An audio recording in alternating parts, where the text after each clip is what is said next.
Elle a envoyé un message, j'ai dit à mes parents que tu gagnais 180 000 euros. Ne les reprends pas au dîner. J'ai dit que je gagnais 50 000 euros en tant que travailleur social. Au dîner, j'ai souri et j'ai dit à ses parents exactement ce que je faisais et ce que je gagnais. Son père s'est penché en avant et a dit, je respecte cela plus que n'importe quel salaire. Le visage de sa mère quand elle a réalisé que son plan s'était complètement retourné contre elle. Moi, homme de 29 ans, je suis travailleur social. Je travaille avec des enfants placés par l'aide sociale à l'enfance, ASE. Je gagne 50 200 euros par an avant impôt, ce qui, dans cette économie, signifie que je conduis une Peugeot 308 de 2017, que je vis dans un 2 pièces décent et que mon idée d'une folie est de prendre le grand pop-corn au cinéma au lieu du moyen. Je ne suis pas riche. Je ne prétends pas l'être. J'ai choisi cette carrière parce que, quand j'avais 11 ans, mon petit frère a passé 8 mois en famille d'accueil après la dépression nerveuse de notre mère, et l'éducateur affecté à son dossier était le seul adulte qui lui donnait l'impression de compter. Je veux être cette personne pour d'autres enfants. C'est tout. C'est toute l'histoire de mes origines. Pas de cap, pas de fonds fiduciaire. Ma petite amie est bien, elle était ma petite amie il y a environ 6 jours et moi étions ensemble depuis 14 mois. Nous nous sommes rencontrés à la fête d'anniversaire d'un ami. Elle a 27 ans. Elle est déléguée médicale. Elle gagne probablement le double de ce que je gagne. Cela ne m'a jamais dérangé. Elle ne semblait pas non plus dérangée par cela. Ou du moins, c'est ce que je pensais. Voici le problème avec sa famille, ses parents sont aisés. Le père est un chirurgien orthopédiste à la retraite. La mère n'a jamais travaillé. Et je ne dis pas cela avec jugement, je le dis parce que c'est pertinent pour comprendre comment elle voit le monde.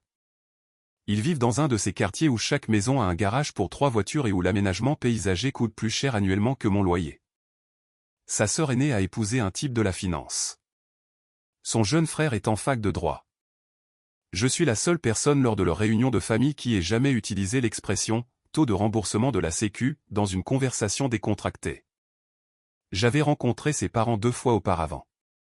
De brèves rencontres, un café une fois, un déjeuner une autre fois. Les 2 fois, sa mère était polie de cette manière où l'on sent que quelqu'un catalogue tout sur vous, ce que vous portez, la voiture dans laquelle vous êtes arrivé, ce que vous avez commandé.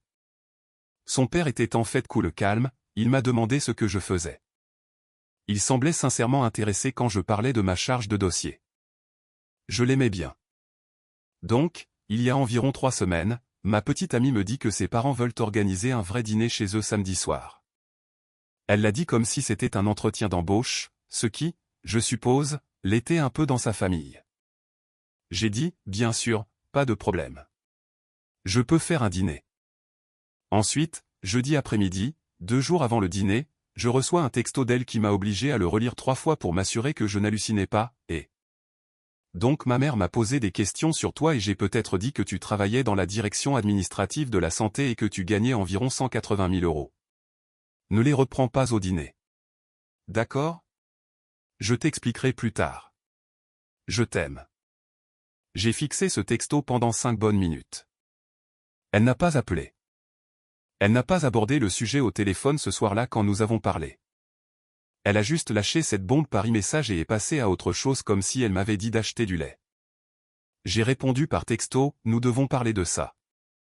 Sa réponse, ce n'est pas grand-chose. Joue juste le jeu.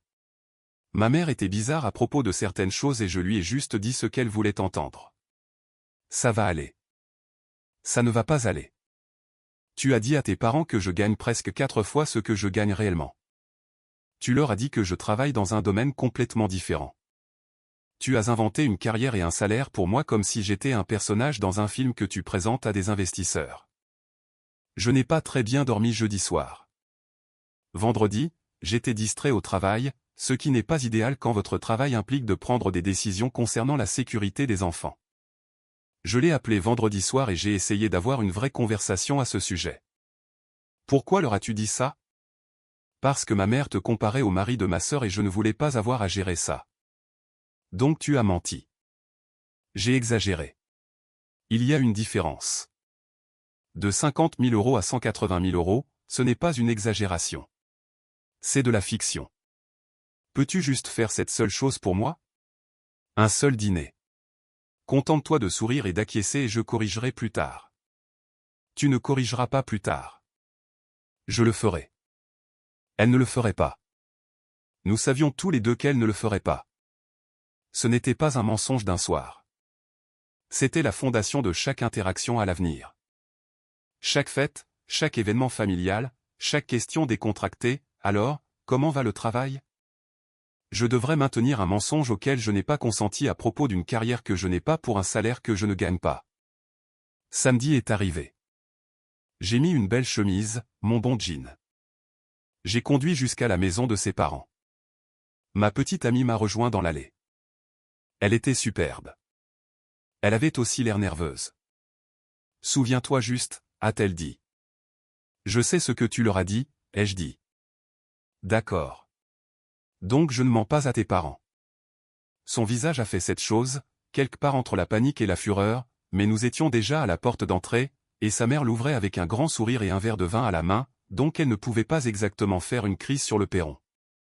Le dîner était dans leur salle à manger formelle. Et écoutez, je ne vais pas prétendre que je n'étais pas intimidé. La table était dressée comme pour une séance photo de magazine. Il y avait des serviettes en tissu pliées en petite forme, plusieurs fourchettes, un centre de table qui coûtait probablement plus cher que mon canapé. Son père était en bout de table, sa mère en face de moi, ma petite amie à côté de moi serrant mon genou sous la table si fort que je pensais qu'elle essayait de faire de l'acupuncture. La conversation polie a duré environ 20 minutes, météo, sport, la nouvelle rénovation de cuisine de sa mère. Puis sa mère s'est tournée vers moi avec ce sourire, celui qui est en réalité une lampe d'interrogatoire, et a dit, « Alors, ma fille me dit que vous réussissez très bien. Direction administrative de la santé. Cela doit être un travail fascinant. » J'ai pris une gorgée d'eau. La main de ma petite amie sur mon genou est passée de la prise à la griffe complète. En fait, je suis travailleur social. Je travaille pour l'ASE, spécifiquement avec des enfants qui ont été retirés de leur foyer. Je coordonne les placements, je gère les dossiers, je me présente devant le juge des enfants si nécessaire, et je gagne environ 50 000 € par an. Silence. De mort. La main de ma petite amie est tombée de mon genou comme si elle avait été électrocutée. Le sourire de sa mère n'a pas disparu, il s'est figé, comme si quelqu'un avait appuyé sur pause sur son visage. Elle a regardé ma petite amie. Ma petite amie fixait son assiette comme si la purée contenait le sens de la vie. Et puis son père s'est penché en avant. « Vous travaillez avec des enfants placés ? » ?»« Oui, monsieur. »« Comment en êtes-vous arrivé à faire cela ?» Alors je lui ai parlé de mon frère, de l'éducateur qui prenait de ses nouvelles chaque semaine pendant 8 mois, du choix de cette carrière en sachant très bien ce qu'elle payait. D'un enfant dont je m'occupe en ce moment qui vient d'être placé dans une famille après 3 ans dans le système et comment je l'y ai conduit moi-même parce qu'il avait peur et ne voulait pas entrer seul. Son père a posé sa fourchette, m'a regardé et a dit, « Je respecte cela plus que n'importe quel salaire. J'ai passé 30 ans à réparer des genoux et des épaules. Vous réparez des vies. C'est du vrai travail. » Le visage de sa mère, les amis. J'aimerais pouvoir le décrire correctement. C'était comme regarder quelqu'un essayer de recalculer un itinéraire GPS en temps réel quand la route qui l'attendait n'existe tout simplement pas. Elle a ouvert la bouche, l'a fermée, l'a rouverte, et a finalement dit, « Eh bien, c'est très noble. » Noble, dit de la façon dont on pourrait dire, intéressant, à propos d'un repas que l'on déteste. Ma petite amie n'a pas dit un mot pendant le reste du dîner. Pas un seul mot. Son père et moi avons parlé pendant encore 45 minutes. Il m'a posé de vraies questions, ce que le système fait de mal, ce qu'il fait de bien, ce que je changerais si je pouvais. Il m'a parlé des consultations chirurgicales bénévoles qu'il faisait dans une clinique gratuite quand il était plus jeune et comment c'était le travail le plus significatif qu'il ait jamais fait. Il était sincèrement engagé. Sa mère s'est excusée pour aller à la cuisine 2 fois. Elle est revenue les 2 fois avec un sourire plus crispé. Après le dîner, ma petite amie m'a raccompagné à ma voiture et a complètement perdu son sang-froid. « Je n'arrive pas à croire que tu aies fait ça. »« Fais quoi ? » ?»« Dis la vérité. »« Tu m'as humilié devant mes parents. »« Non, tu t'es humilié toi-même en mentant. Je ne t'ai juste pas aidé à maintenir le mensonge. Sais-tu ce que ma mère va me dire maintenant ? C'est entre toi et ta mère.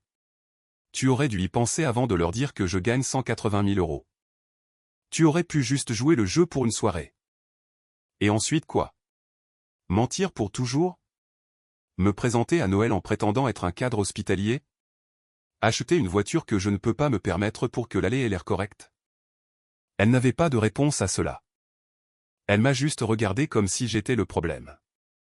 Comme si le type qui a dit la vérité était le méchant, et la femme qui a inventé toute une carrière pour son petit ami était la victime. J'ai conduit jusqu'à chez moi. Je n'ai pas eu de nouvelles d'elle avant le lendemain matin. Le texto disait « Je pense que nous avons besoin de faire une pause ». J'ai répondu « Je pense que nous devons rompre ». Elle n'a pas répondu pendant 3 heures. Puis, es-tu sérieux là? Ouais, je ne vais pas être avec quelqu'un qui a honte de ce que je fais. Et cela, Reddit, c'était il y a 6 jours. Il y a eu quelques développements depuis lors, et ils sont dingues, donc je ferai une mise à jour bientôt. Mais j'avais juste besoin de sortir l'histoire initiale parce qu'elle me rongeait. Et la seule personne à qui je l'ai raconté jusqu'à présent est mon pote de la fac. Et il a dit, citation directe, frérot, publie ça immédiatement. Mise à jour 8 jours plus tard. D'accord, vous aviez raison. C'est devenu pire. Tout d'abord, merci à chaque personne qui a commenté, en particulier aux collègues travailleurs sociaux qui ont dit qu'ils ressentaient cela au plus profond d'eux-mêmes. Et à la personne qui a dit, le père est le vrai héros de cette histoire. Attendez juste. Donc, après l'échange de textos de rupture, je m'attendais au silence. C'est comme ça que mes ruptures se sont toujours passées. On dit que c'est fini. On fait l'échange gênant des affaires. On se met en sourdine sur les réseaux sociaux. On passe à autre chose. Propre, simple. Mon ex ne fait pas dans le propre et simple. Jour 1 après la rupture, rien. Très bien. Jour 2, elle m'a envoyé un long texto. Et je veux dire long, genre j'ai dû faire défiler, sur la façon dont je l'avais, publiquement humilié, devant sa famille et comment j'avais choisi mon ego plutôt que notre relation. Elle a dit que je la punissais pour avoir essayé de me protéger du jugement de sa mère. Me protéger? Elle me protégeait en mentant sur toute ma carrière et en triplant mon salaire? Ce n'est pas de la protection. C'est de la relocalisation de témoins sans mon consentement. Je n'ai pas répondu. J'ai appris que s'engager avec quelqu'un qui pense être la victime de son propre mensonge, c'est comme essayer d'apprendre à un chat à rapporter un objet, techniquement possible, mais épuisant et finalement inutile. Le jour 3, c'est là que ça devient intéressant. Sa sœur m'a appelé. Maintenant, j'avais rencontré sa sœur peut-être 4 fois. Elle était toujours correcte, polie, un peu distante, opérant clairement sur l'hypothèse que toute personne en dehors de sa tranche d'imposition était un personnage secondaire dans sa vie. Son mari est l'un de ces types qui se présentent par leur titre professionnel. Vous connaissez le genre. Elle m'a appelé à 19h un mardi. J'ai décroché parce que je pensais que cela pouvait concerner le retour des affaires de ma petite amie qui était chez moi. Et, je veux juste te parler de ce qui s'est passé au dîner. D'accord. Je pense que tu as vraiment blessé ma sœur. Ta sœur a dit à tes parents que je gagne 180 000 € et que je travaille dans la direction administrative de la santé. Je gagne 50 000 € et je suis travailleur social. D'accord. Et je comprends que c'était frustrant pour toi, mais tu dois comprendre d'où elle venait. Ma mère est intense. Elle nous met la pression à tous sur qui nous fréquentons. Ma sœur essayait juste de rendre les choses plus faciles. Plus faciles pour qui? Pause. Pour tout le monde. Y compris moi. Parce que personne ne m'a demandé si je voulais être un personnage fictif au dîner. Elle a soupiré, comme si j'étais difficile. Écoute, je comprends. Tu as des principes. C'est super. Mais parfois dans les familles, on joue juste le jeu. Mon mari n'adore pas chaque dîner chez mes parents non plus, mais il comprend comment ça marche. Ton mari gagne assez d'argent pour ne pas avoir besoin qu'on mente à son sujet. Ça a fait mouche. J'ai pu l'entendre faire mouche. Elle s'est tue une seconde, puis a dit, j'essayais d'aider, mais très bien. Je vois que tu as pris ta décision. Je l'ai prise. Merci d'avoir appelé. C'était tout. Ou du moins c'est ce que je pensais. Jour 5. C'est celui qui m'a vraiment mis en colère. J'ai reçu un appel d'un numéro que je ne reconnaissais pas. J'ai décroché parce que parfois je reçois des appels d'agences ou de tribunaux concernant mes dossiers. C'était la mère de mon ex. Je n'ai aucune idée de comment elle a eu mon numéro. Mon ex a dû le lui donner. Laissez ça pénétrer. Mon ex a donné à sa mère, la femme dont elle cherchait l'approbation en mentant, mon numéro de téléphone pour m'appeler après notre rupture. Sa mère était polie, étrangement polie, comme un serpent portant un cardigan. Je voulais juste vous contacter parce que je pense qu'il y a eu un malentendu. Ma fille tient beaucoup à vous, et je pense que samedi soir n'était qu'un cas de nervosité et de mauvaise communication. Madame, votre fille vous a dit que je gagne 4 fois ce que je gagne réellement et que je travaille dans un domaine complètement différent.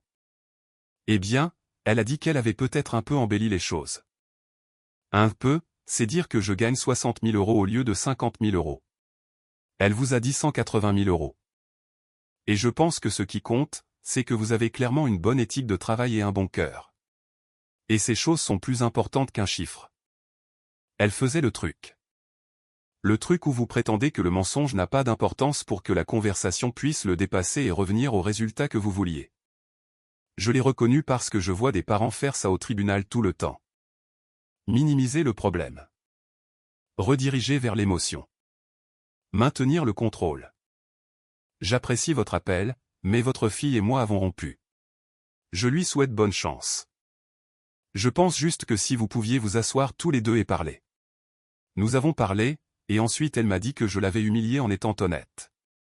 Ce n'est pas quelque chose avec lequel je peux travailler. Vous savez, quand mon mari et moi étions jeunes, nous avions aussi des désaccords. Le mariage est une question de compromis. Nous n'étions pas mariés. Et je ne pense pas que l'honnêteté soit quelque chose sur lequel on fait des compromis. Elle s'est tue alors, et c'est la partie qui m'a glacé le sang. J'espère juste que ce n'est pas une question d'argent. Ma fille a beaucoup à offrir. Et je détesterais penser que vous êtes le genre d'homme qui est insécurisé par une femme gagnant plus que lui. Elle a retourné la situation. Elle a retourné tout le scénario. Soudain, je ne suis pas le gars sur qui on a menti, je suis l'homme insécurisé qui ne peut pas gérer une femme qui réussit. Peu importe que je n'ai jamais eu de problème avec le fait que mon ex gagne plus que moi. Peu importe que c'était elle qui avait honte de mon salaire. Sa mère a juste réécrit tout le récit en temps réel et m'a donné le rôle du méchant à l'ego fragile. Madame, je vais raccrocher maintenant. S'il vous plaît, ne m'appelez plus. J'ai raccroché, bloqué le numéro, et puis, les amis. Et puis jour 6. Je suis au travail. Je reçois un appel de ma superviseure. Elle me demande de venir à son bureau. Je pense que c'est à propos d'un dossier. Ce n'est pas à propos d'un dossier. Quelqu'un a appelé le bureau pour demander ton salaire et ton titre de poste. Je suis resté assis là une seconde, assimilant l'information. Quoi? Une femme a appelé notre réception, a dit qu'elle vérifiait des informations sur l'emploi. Elle a demandé combien tu gagnes et quel est ton titre exact. Notre admin lui a dit que nous ne divulguons pas ces informations et a demandé qui appelait. Elle a raccroché. Je savais exactement qui c'était. Je ne pouvais pas le prouver, mais je le savais. La mère de mon ex a appelé mon lieu de travail.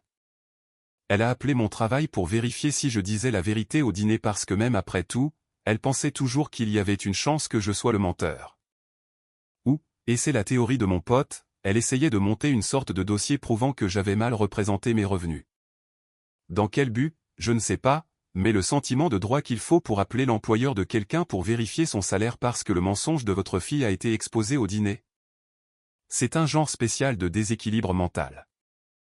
Ma superviseure a été cool à ce sujet. Elle est dans le travail social depuis 20 ans et a tout vu.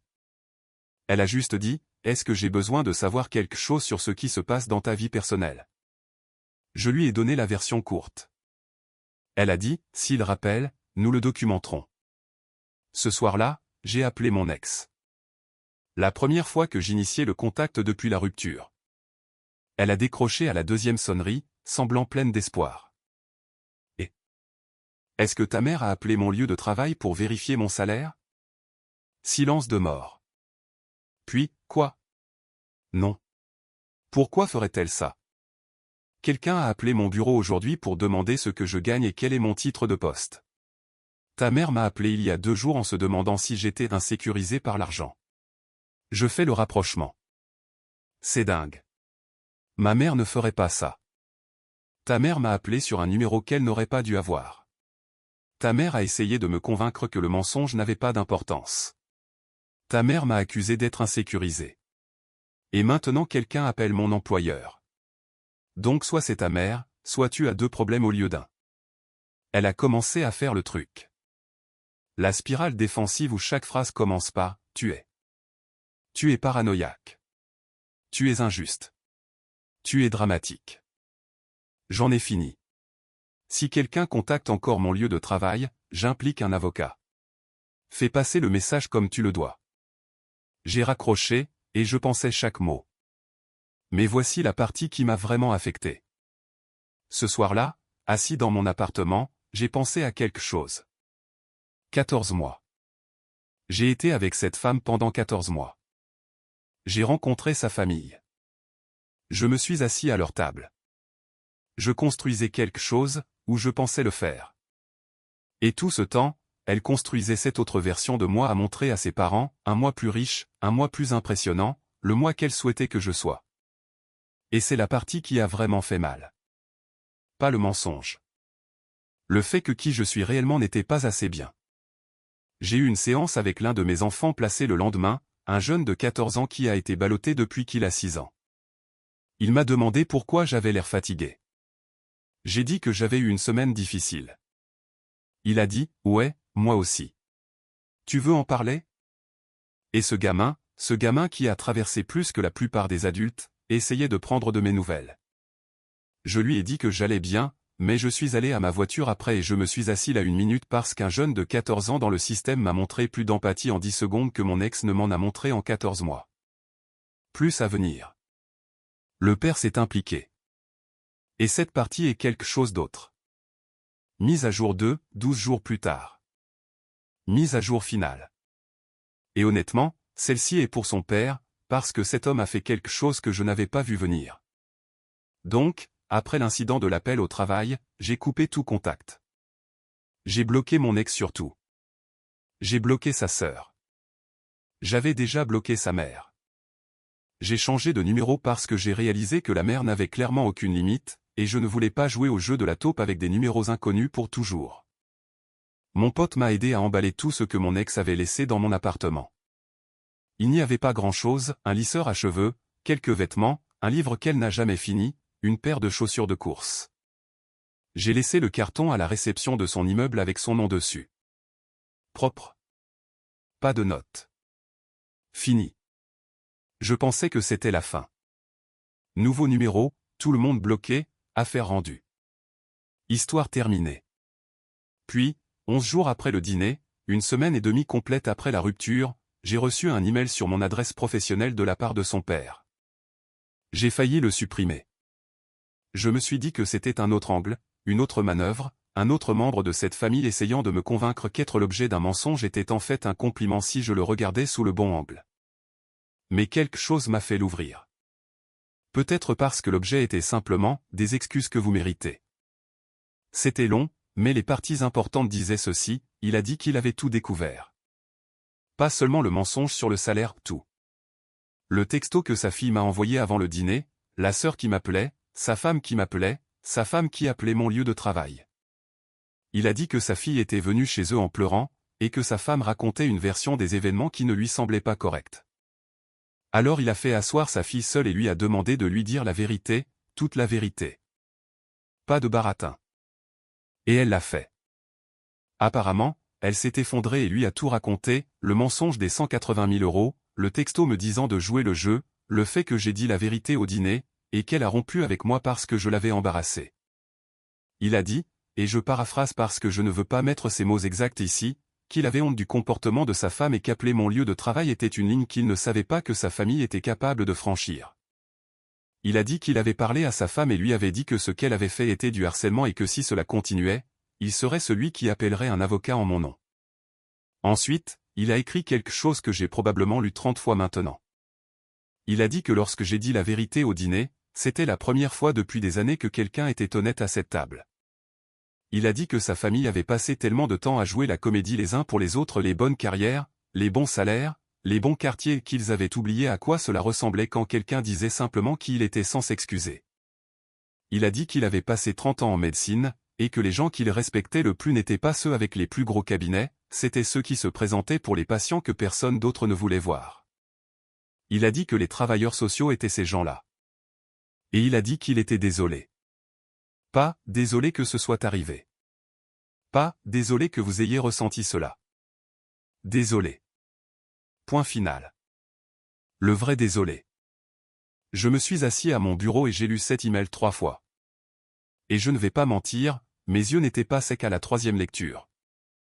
Je lui ai répondu, je suis resté bref, je l'ai remercié pour l'honnêteté, je lui ai dit que je ne lui en voulais pas, je lui ai dit que sa fille était une bonne personne qui subissait beaucoup de pression à cause d'attentes qui n'étaient pas justes. Et que j'espérais qu'elle trouverait quelqu'un qui la rendrait heureuse. Je le pensais. Je lui ai aussi dit que j'avais besoin que sa famille respecte mon espace à l'avenir. Et il a dit qu'il comprenait complètement. Maintenant, voici où les conséquences ont vraiment frappé. La mère de mon ex n'a pas du tout bien pris l'intervention de son mari. D'après ce que j'ai reconstitué grâce à des connaissances communes, parce que je n'étais en contact direct avec aucune de ces personnes, les retombées au sein de cette famille ont été significatives.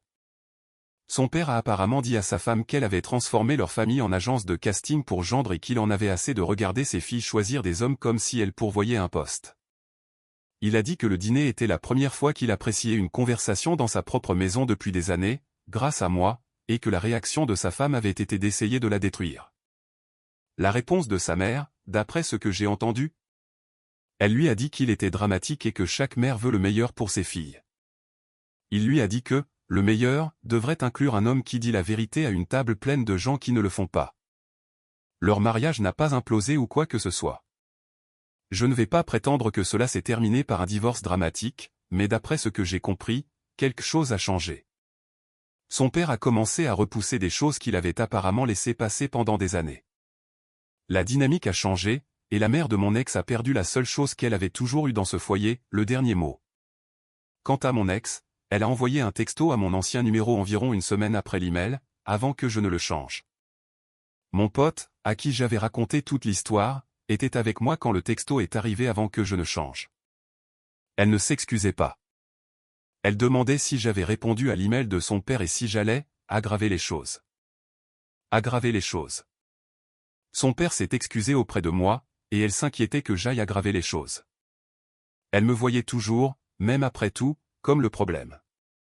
J'étais la variable qui perturbait l'équation. Si j'avais juste joué le jeu, menti au dîner, été l'administrateur de soins de santé à 180 000 €, rien de tout cela ne serait arrivé. Dans son esprit, j'ai cassé le système. Je ne l'ai pas fait. Le système était déjà cassé. J'ai juste refusé d'en faire partie. Je n'ai jamais répondu. J'ai changé de numéro le lendemain. Voici où j'en suis maintenant. Je vais bien. Pas super, pas terrible. Bien. La rupture pique de cette manière sourde, en arrière-plan, où vous n'y pensez pas toute la journée, mais ensuite vous préparez le dîner pour une personne et vous vous souvenez que quelqu'un avait l'habitude d'être assis sur votre comptoir à voler du fromage râpé pendant que vous cuisiniez.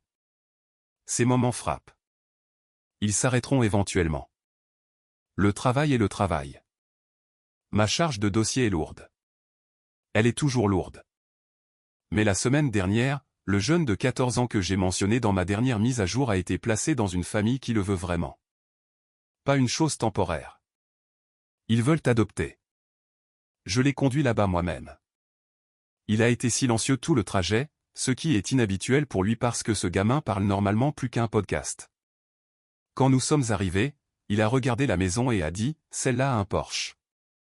J'ai dit « Ouais, elle en a un ». Il a dit « J'ai toujours voulu un Porsche ».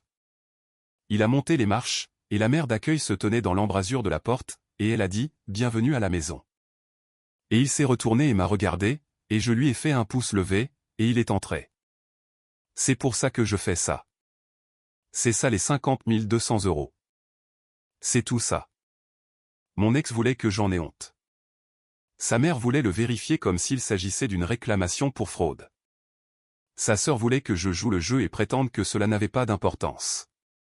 Son père était le seul qui a compris. Je ne sais pas ce qui se passe avec leur famille. Ce ne sont plus mes affaires. Je sais que son père a lu mon email. Je sais qu'il en a renvoyé un qui disait juste « Prenez soin de vous. Le travail que vous faites compte. Ne laissez personne vous faire oublier cela. » J'ai imprimé cet email. Il est dans le tiroir de mon bureau au travail. Pas encadré, pas exposé, juste là pour les jours où la charge de travail est trop lourde et le salaire trop bas, et où je me demande si j'ai pris la bonne décision en choisissant cette carrière. Certains jours, la réponse est oui. Certains jours, c'est « je pense que oui ». Mais ce n'est jamais non. Merci d'avoir lu, Reddit. Merci de m'avoir rappelé que je n'étais pas fou. J'ai fini de mettre à jour ceci. J'ai une pile de dossiers à traiter et un enfant qui a besoin d'une nouvelle inscription scolaire traitée d'ici vendredi. Prenez soin les uns des autres, même quand cela ne rapporte pas.